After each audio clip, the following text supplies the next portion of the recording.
What actually is copywriting? I've been writing copy, teaching copy, and talking about copy for over 10 years now, but I've never really answered the question, what the is it? Well, to put it simply, copywriting is using words to sell something.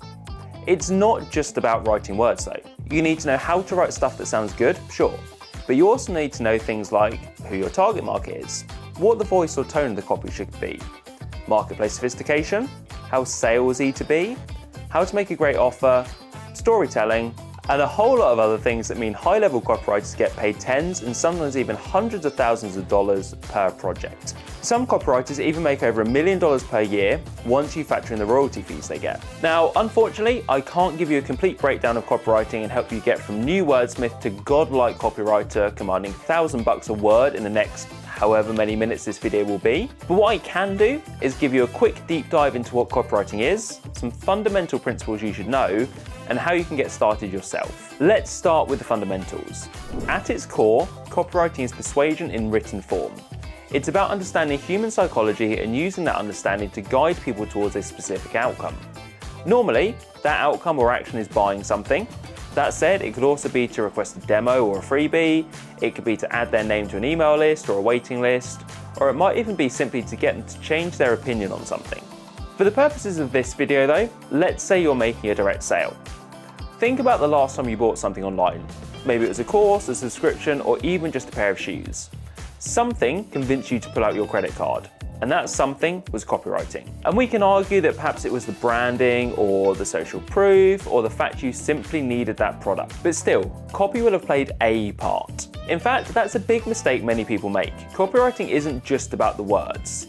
The best copywriters aren't good writers, they're psychologists, marketers, and salespeople all rolled into one. They understand what makes people tick, what problems they're facing, and how to position a product or service as the solution. Now, there are different types of copywriting. You've got direct response, which is focused on getting an immediate action, like clicking a button, making a purchase, or signing up for a newsletter. This is the high pressure but high reward stuff that often includes things like countdown timers and limited time offers. Then you've got brand copywriting, which is more about creating a feeling, an association, or a relationship with a brand over time. Think Apple or Nike. Their copy isn't always trying to sell you something immediately, but it's always reinforcing who they are and what they stand for. One of the biggest misconceptions about copywriting is that it's about being clever or creative.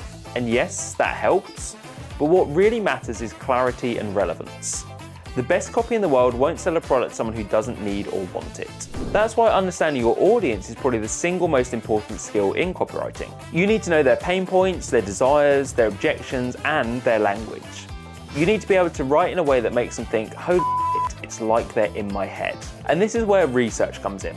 Good copywriters actually spend more time researching than they do writing. They're digging through customer reviews, hanging out in forums, conducting interviews, and analysing competitors. They're trying to understand not just what people say they want, but what they actually want. And just note, while AI can help with this, it absolutely cannot replace your research. You should be doing things like getting on the phone with customers, running focus groups, speaking to people in the real world, reading reviews, and observing the market all the time. Don't just ask ChatGPT for a list of 10 pain points. Another crucial element is the structure of your copy. There's a reason so many sales letters follow a similar format.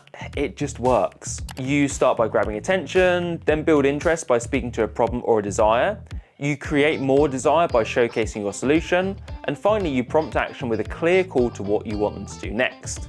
Now, there's nuance here, as there are lots of different structures you can use for something like this, and that's probably worthy of a video all on its own as well. However, for our purposes and for the here and now, just know that this structure, which is often summarized as AIDA, attention, interest, desire, action, is a pretty commonly used one that does the job well, provided you have your other elements in place. Now, let's talk about some specific techniques that can level up your copy right away. First, focus on benefits, not features. People don't buy a drill because they want a drill. They buy it because they want a hole. Or, more accurately, they want a hole so they can hang a picture, which people look at and admire when they come around, giving the homeowner a huge sense of pride.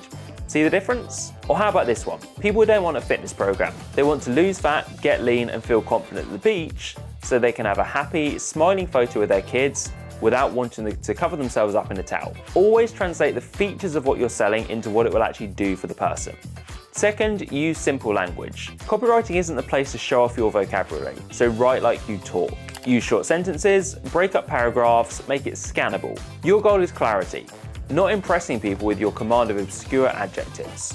Third, use social proof. People are much more likely to take action if they see others have done so successfully. Testimonials, case studies, user accounts, client logos, these all reduce the perceived risk of saying yes. The more natural and authentic your social proof, the better. So don't just have any random old client saying how amazing your product was. Ask your ideal clients to record a natural video testimonial or get people to become brand ambassadors so they want to promote for you. Fourth, address objections head on. If someone's on your website, your sales page, or social media, or they're reading your email, they're interested in what you have to sell. The reason they haven't bought yet is they still have objections. Don't hope people will think of reasons not to buy. Assume they will and tackle those objections directly in your copy. Too many copywriters and business owners shy away from tackling objections because they don't want to place said objections in a prospect's head.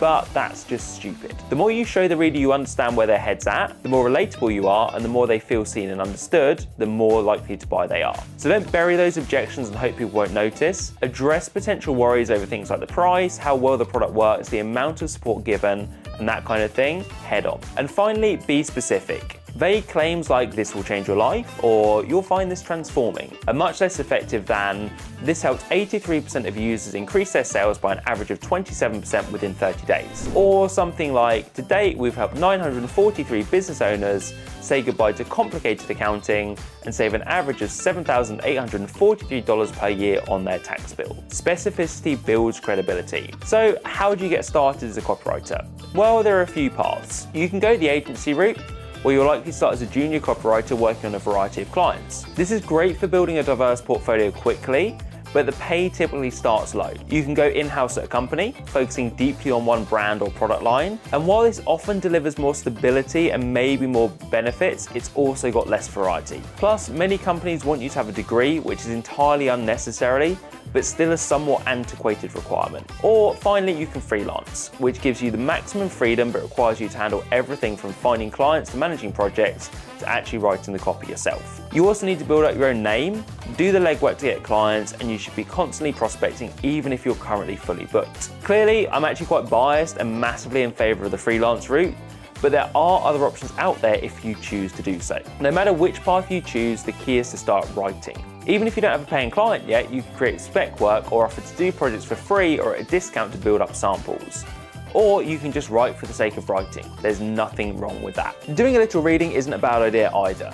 Classic books like Breakthrough Advertising or The Advertising Solution, The Boron Letters or The Ultimate Sales Letter, all should make your copywriting library. But writing copy is the #1 way to get better at writing copy. It's a skill that improves with repetition. So write headlines every day. Rewrite ads that you see that you could be better. Create landing pages for imaginary products. The more you write, the better you'll get. Remember, at the end of the day, copywriting isn't about tricks or formulas. It's about connecting people and solving their problems. If you keep that in mind, you'll be well on your way to becoming a successful copywriter. And if you want even more help than that, check out the links in the description of this video. There's a link to my free copywriting template showing you how to write a simple email sequence clients will happily pay $500 and up for. There's a free class showing you where to find high-paying clients and how to sign them. And finally, there's a link to my flagship course, the Freedom Kickstarter. Again, I'm totally biased, but it's pretty damn good and very reasonably priced. So you might want to take a look at that as well. Any questions, drop them below and I'll answer when I can, and I shall catch you on the next video.